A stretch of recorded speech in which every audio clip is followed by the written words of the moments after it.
Paano ka magsisimula ng negosyo gamit ang core gift mo mga kanegosyo? Ito, tapusin mo tong video na to, sigurado marami ka matututunan. Ito yung mga hindi ko alam nung nagsisimula pala ako magnegosyo. Kung nagninegosyo ka naman na malamang, isa to sa dahilan kung bakit nalulugi ang negosyo mo. Ako nga pala si Jepoy, isang negosyante. Isa rin akong DJ. Bilang negosyante, meron akong 10 taon na karanasan na pagkalugi sa pagninegosyo. Tunay na negosyo lang, hindi networking, hindi putyo-putyo negosyo, sari-sari store, barbecuean, bilyaran, rental. Manny Pacquiao mga kanegosyo, kilala naman natin siyang lahat. Paano siya nagsimula magnegosyo gamit ang core gift niya? Anong core gift ni Manny Pacquiao mga kanegosyo? Lakas sumuntok. Lakas ng suntok mga kanegosyo. Ayun yung pinakapuhunan niya.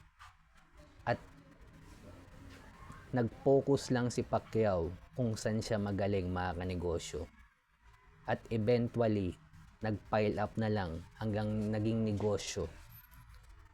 From boxing to politics to business. Pero lahat yun nanggaling lang sa core gift niya.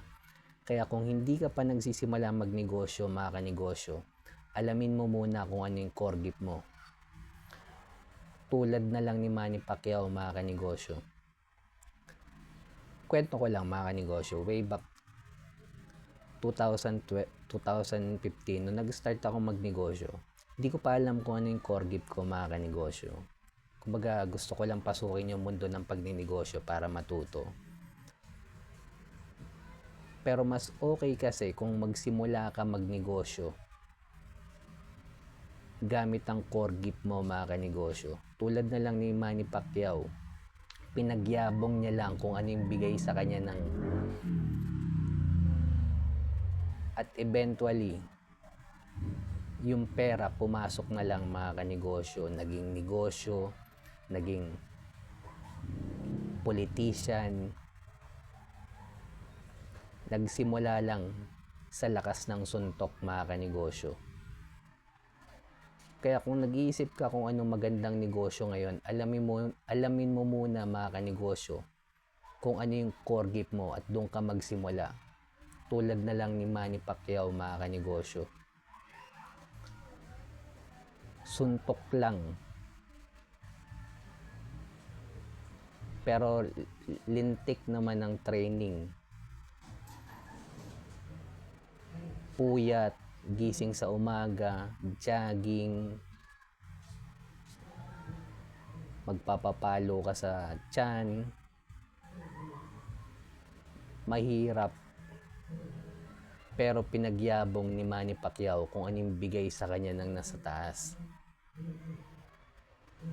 Kaya mga kanegosyo, kung nag-iisip ka pa lang kung ano yung ininegosyo mo, gayahin mo si Manny Pacquiao, isipin mo muna kung saan ka magaling or kung ano yung core gift na bigay sa'yo ng may kapal.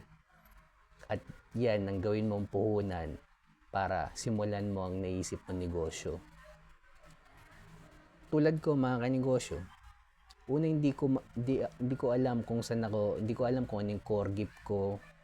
And eventually sa pagtaha ko sa mundo ng pagninegosyo, natutunan ko rin kung saan ako magaling mga kanegosyo at kung ano yung core gift ko.